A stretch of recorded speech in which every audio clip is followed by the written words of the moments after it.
Assalamualaikum warahmatullahi wabarakatuh.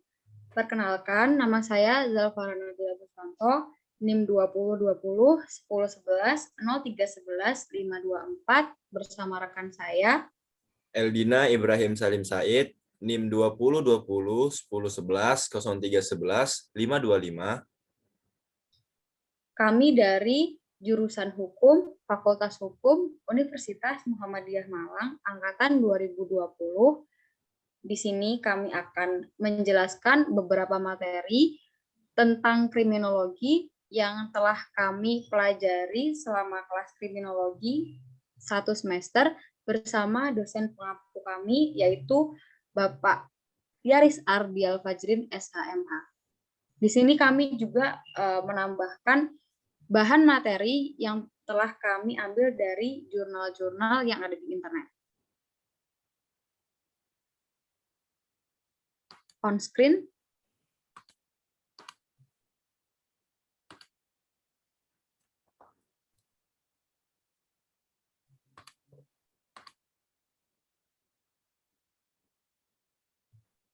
Nah, di sini kami akan menjelaskan tentang tema besar, yaitu teori-teori kriminologi menurut mazhab lingkungan, atau bisa disebut juga sosiokultural atau sosiokriminal.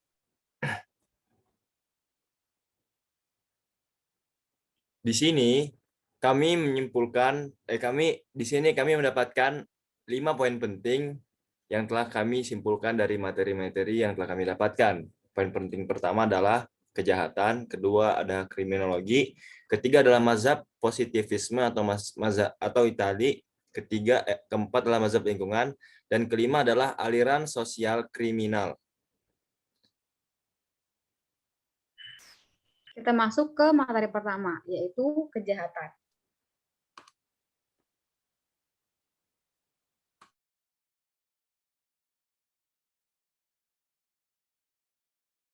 Nah, sebenarnya apa sih definisi dari kejahatan itu? Kejahatan itu sebenarnya bisa didefinisikan secara sederhana, yaitu merupakan suatu perbuatan yang itu bernilai buruk, bernilai tidak baik, bernilai jahat, yang dia juga melanggar nilai-nilai dan norma-norma yang ada di masyarakat, yang bisa dinilai pakai apa atau diukur pakai apa, yaitu pakai rasa manusia itu sendiri.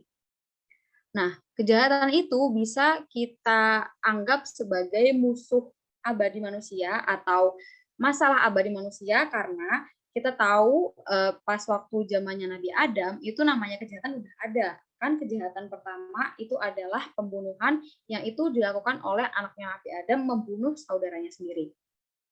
Nah, kejahatan itu juga semakin lama akan semakin bervariasi, yang artinya kejahatan itu berkembang sejalan dengan perkembangan peradaban manusia. Contohnya kayak kalau misalkan sekarang ini marak banget terjadi namanya cyberbullying.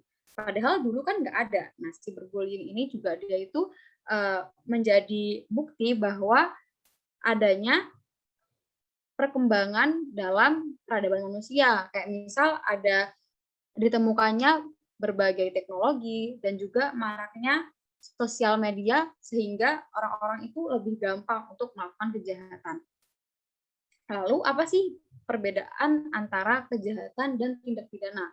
Nah, kejahatan itu adalah sesuatu yang lebih luas lagi daripada tindak pidana.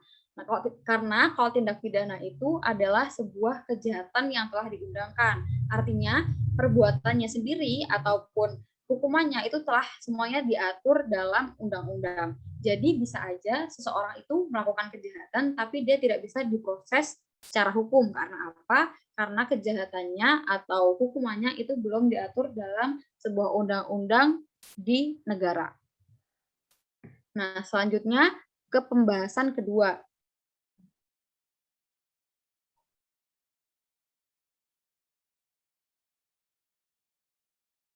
Nah, pembahasan kedua kita yaitu kriminologi. Apa definisi dari kriminologi? Kalau kita lihat dari definisinya Sutherland, kriminologi itu merupakan keseluruhan ilmu pengetahuan yang bertalian dengan kejahatan sebagai gejala sosial. Nah, bedanya apa sama hukum pidana. Kalau hukum pidana berarti dia itu lebih berfokus kepada tindak pidana itu sendiri. Nah, apa sih yang kita pelajari dalam kriminologi? Nah, kalau kajian kriminologi sendiri, kalau misalkan menurut I.S. Susanto itu dibagi menjadi 3. Yang pertama adalah kejahatannya itu sendiri.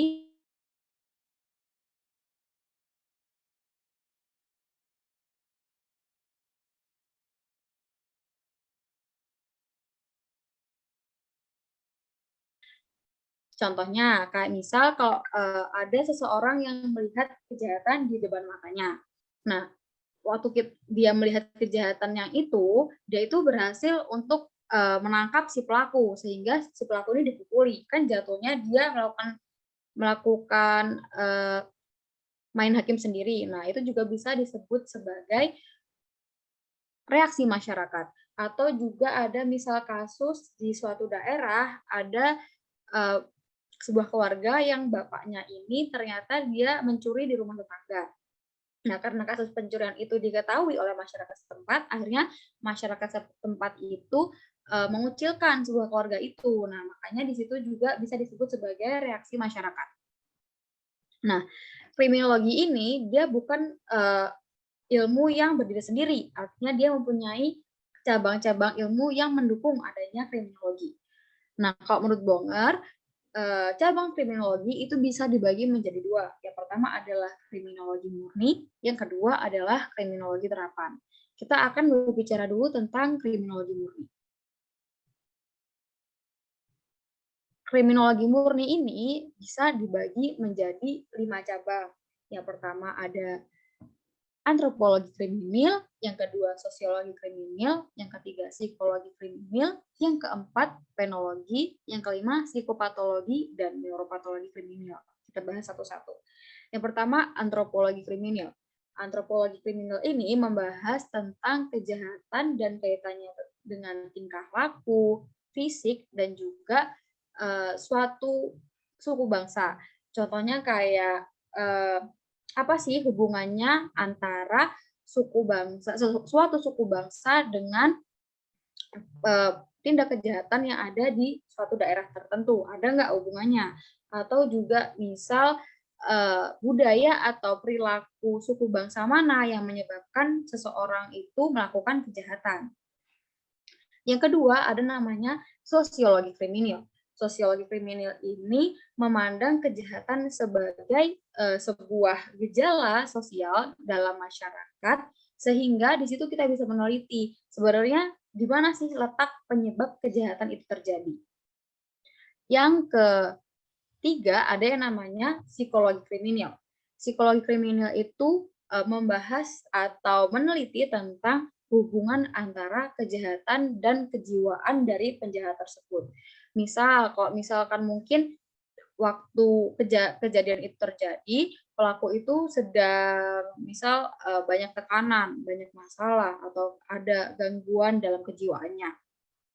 Nah, yang keempat itu ada psikopatologi dan neuropatologi kriminal. Ini masih mirip-mirip ya, sama yang atas. Tapi kalau misalkan psikopatologi dan neuropatologi kriminal ini dia udah jelas bahwa si pelaku itu dia emang punya sakit jiwa. Jadi ini membahas tentang kejahatan dan hubungannya dengan penyakit jiwa dan penyakit urat syaraf.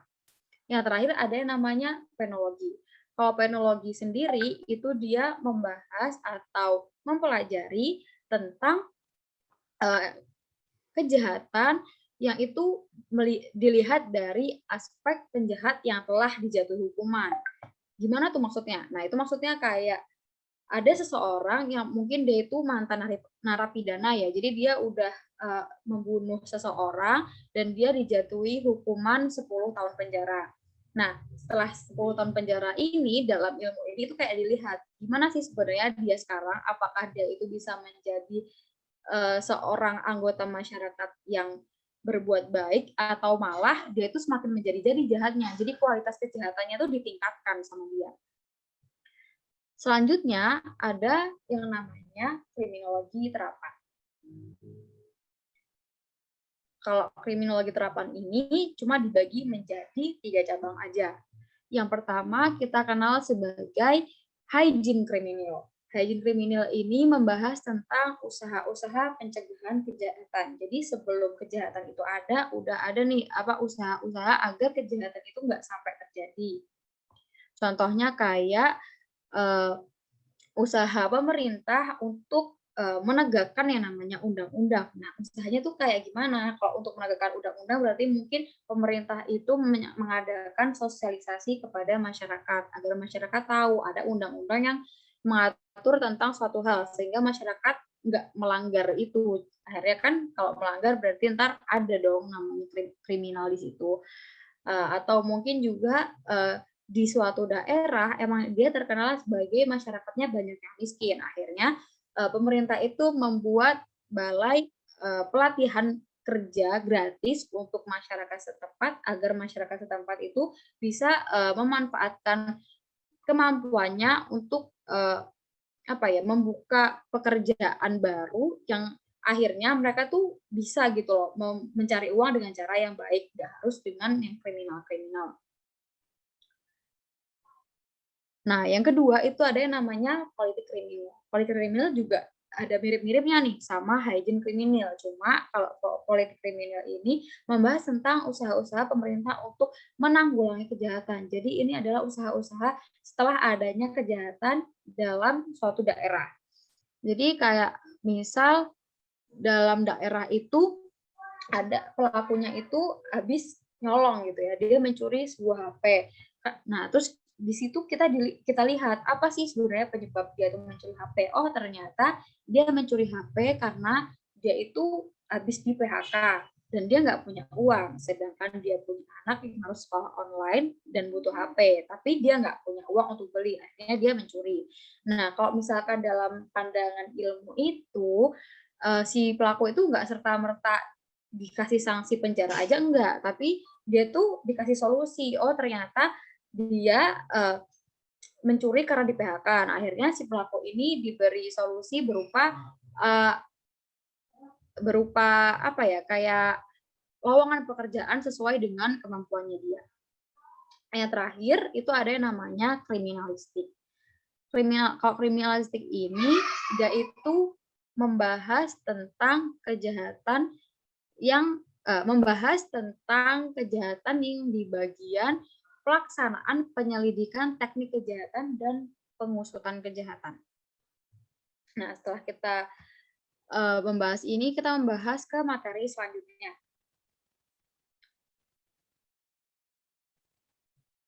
Nah, dalam adanya kejahatan itu ada sesuatu atau aliran-aliran yang meyakini sebenarnya apa sih penyebab kejahatan. Nah, aliran-aliran ini atau bisa disebut dengan mazhab itu sebenarnya ada banyak, tapi di sini kita hanya akan menjelaskan 2 mazhab saja.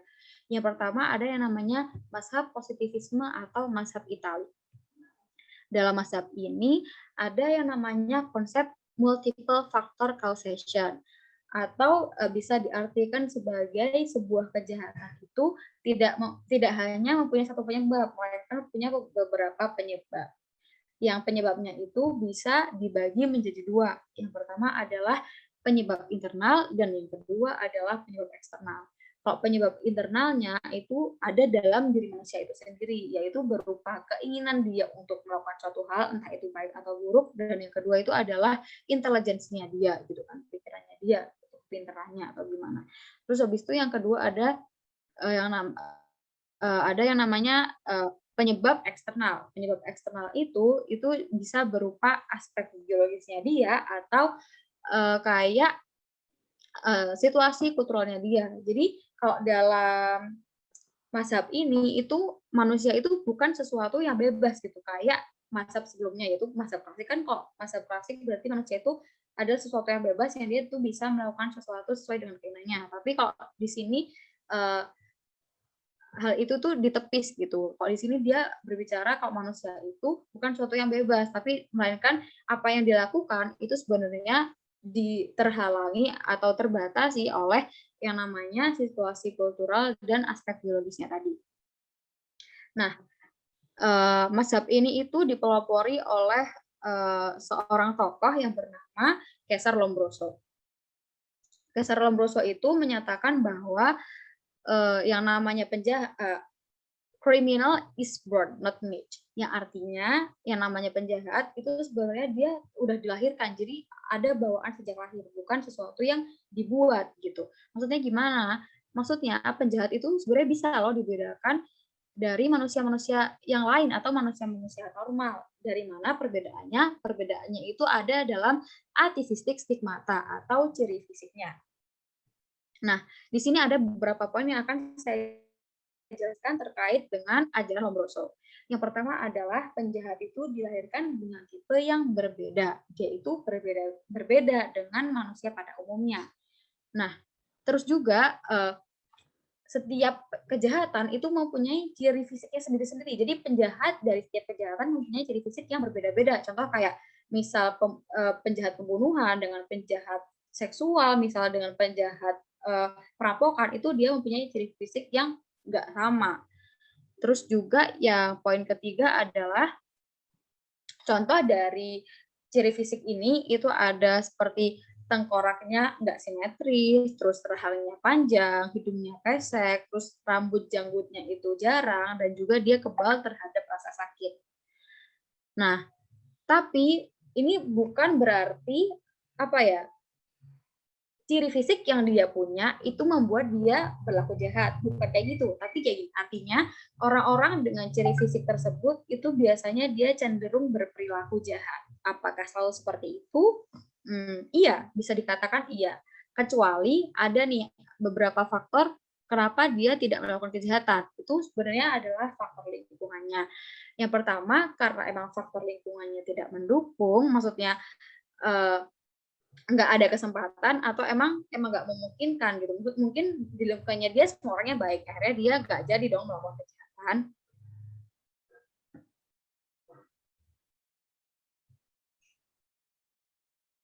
Selanjutnya adalah mazhab lingkungan. Oke, di sini saya akan membahas tentang mazhab lingkungan.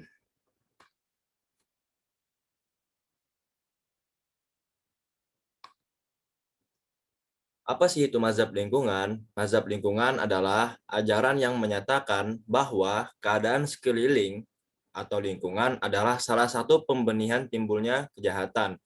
Atasnya merumuskan ajarannya sebagai berikut.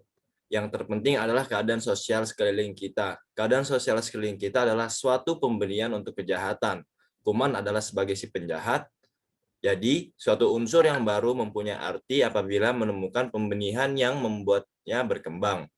Menurut teori ini, seseorang melakukan kejahatan karena dipengaruhi oleh faktor di sekitarnya atau di lingkungannya, baik lingkungan keluarga, ekonomi, sosial, budaya, pertahanan keamanan, termasuk pertahanan dengan dunia luar, serta penemuan teknologi.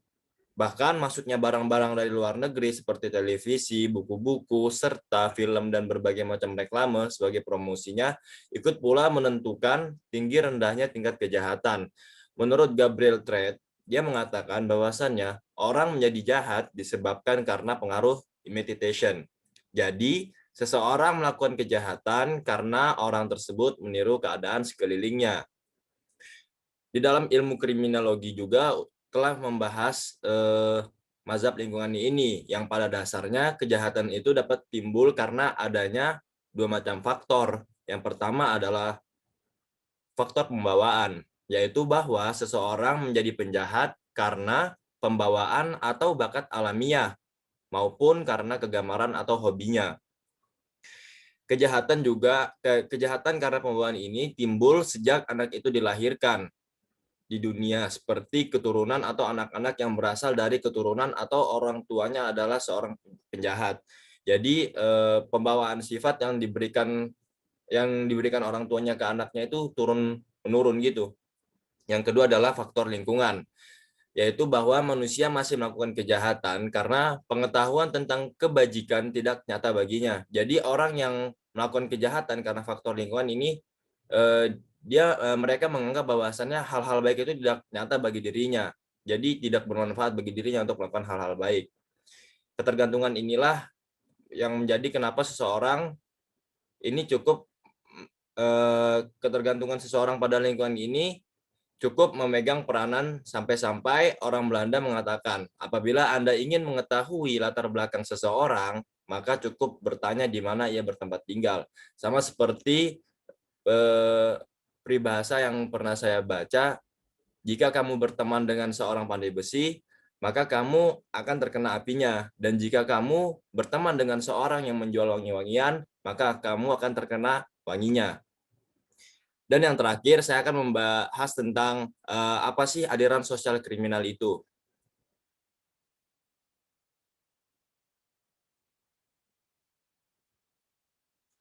Aliran sosial kriminal adalah aliran atau teori yang mempelajari kejahatan dan pelanggaran hukum yang dihubungkan dengan faktor-faktor sosiologis, sosial ekonomi. Teori ini juga banyak berkembang di Amerika Serikat, Perancis, dan Belanda. Teori atau aliran ini dapat dibagi menjadi dua bagian, antara lain adalah class-oriented theory dan non-class oriented theory. Yang pertama, saya akan membahas tentang class-oriented theory.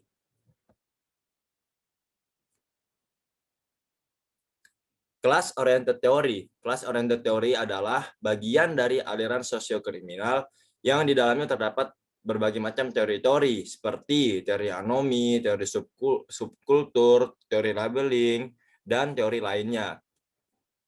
Yang pertama kita akan mengkaji apa sih teori anomi itu. Teori anomi adalah teori yang menggambarkan keadaan suatu masyarakat di mana himpunan-himpunan peraturan yang mengatur hubungan unsur-unsur dalam sistem sosial menjadi kacau balau. Akibatnya adalah bahwa anggota masyarakat mengalami kebingungan sendiri.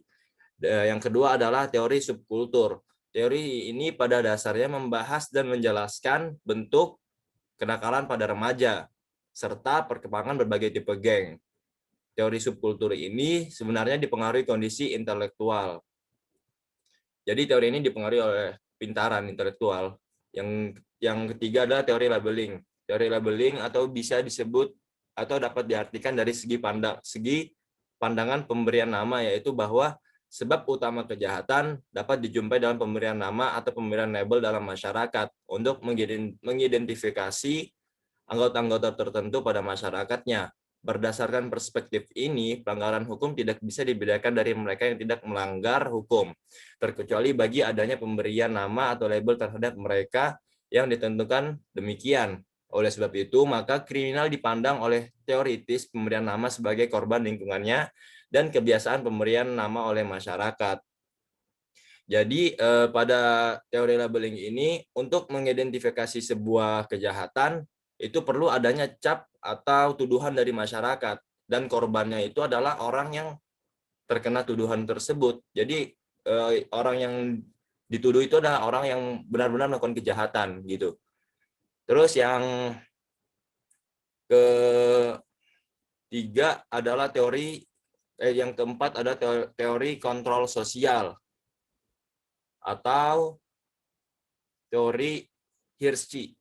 Teori ini memfokuskan diri pada teknik-teknik dan strategi yang mengatur tingkah laku manusia dan membawanya kepada penyelesaian atau ketaatan kepada aturan-aturan masyarakat. Menurut Hirschi, terdapat 4 unsur kunci dalam teori sosial mengenai perilaku kriminal. Yang pertama adalah attachment.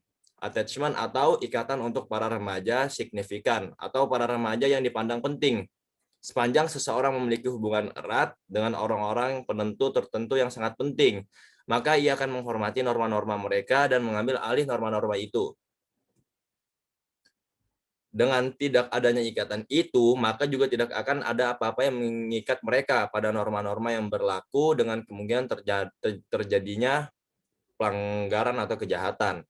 Yang kedua adalah komitmen atau ketertarikan dalam subsistem konvensional. Seseorang dengan akal sehat mempertimbangkan untung rugi dari perilaku kejahatan yang dia lakukan atau perilaku yang dia lakukan. Sekali dikaitkan dalam subsistem konvensional seperti dunia sekolah, pekerjaan dan organisasi di waktu senggang, maka orang akan memperoleh macam-macam hadiah. Jadi komitmen ini adalah orang yang bertindak sebelum berpikir. Jadi dia berpikir dulu, apa sih manfaat yang aku bisa lakukan kalau aku ngelakuin hal-hal ini, apa sih kerugiannya, benefit dan kerugiannya. Jadi orang yang melakukan ini adalah orang-orang yang berpikir sebelum bertindak. Yang ketiga adalah involvement atau berfungsi aktif dalam subsistem konvensional.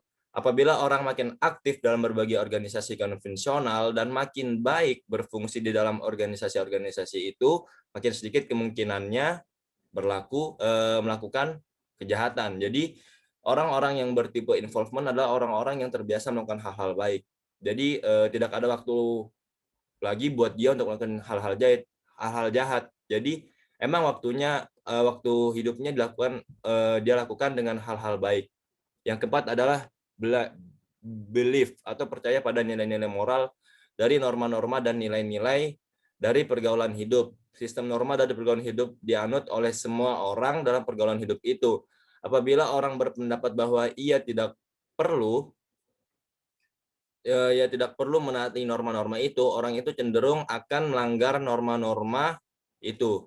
Dari namanya aja kita tahu nih, belief atau kepercayaan. Jadi orang-orang ini percaya bahwasannya peraturan itu dibuat untuk ditaati, bukan untuk dilanggar. Terus teori yang kedua adalah non-class oriented theory, yang dimana teori non-class oriented theory adalah bagian dari aliran sosiokriminal yang di dalamnya terdapat teori-teori seperti teori ekologis, teori konflik, faktor ekonomi, dan teori differential association theory. Langsung saja kita kaji. Yang pertama adalah teori ekologis. Teori ekologis adalah teori ini mempersoalkan hubungan antara kejahatan dengan faktor-faktor kepadatan penduduk, mobilitas penduduk, atau horizontal mobility, perbedaan desa dengan kota, dan daerah dilingkin dengan perumahan. Yang kedua adalah teori konflik kebudayaan. Teori konflik kebudayaan adalah teori yang mempersoalkan hubungan antara kejahatan dengan konflik antara bagian sistem nilai dalam suatu daerah. Jadi teori konflik kebudayaan ini terjadi karena terlalu banyaknya perbedaan kebudayaan di satu daerah sehingga terjadinya konflik akibat dari perbedaan itu. Terus yang ketiga adalah faktor ekonomi. Faktor ekonomi ini dapat memicu kejahatan karena faktor ini mencoba untuk mencari hubungan antara kejahatan dengan kemiskinan dan penderitaan rakyat. Dan yang terakhir adalah differential association theory, yang dimana menurut teori ini kejahatan yang dilakukan seseorang adalah hasil penilaian terhadap perbuatan kejahatan yang ada dalam masyarakat, dan ini terus berlangsung. Jadi differential association theory itu bersifat seperti rantai makanan yang berlangsung turun-menurun. Mungkin cukup sekian presentasi dari kami. Terima kasih. Assalamualaikum warahmatullahi wabarakatuh.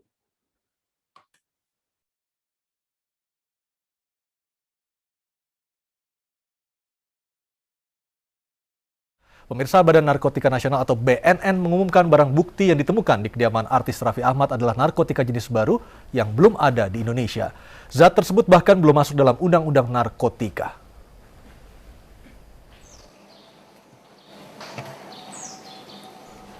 Narkotika yang ditemukan saat penggerebekan Minggu pagi di rumah Raffi Ahmad merupakan narkotika jenis baru.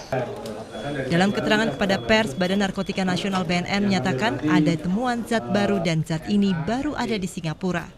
Bahkan narkotika jenis tersebut tidak masuk dalam kategori di Undang-Undang Nomor 35 Tahun 2009 tentang narkotika.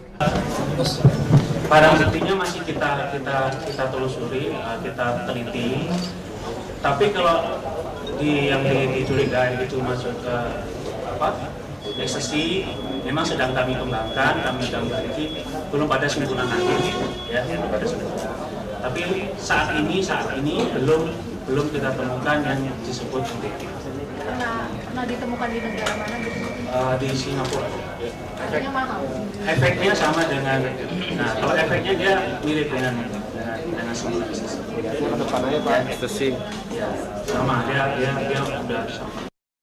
Zat tersebut diklasifikasi memiliki unsur sepadan dengan narkotika jenis ekstasi. Efeknya menstimulasi orang menjadi terlihat lebih segar.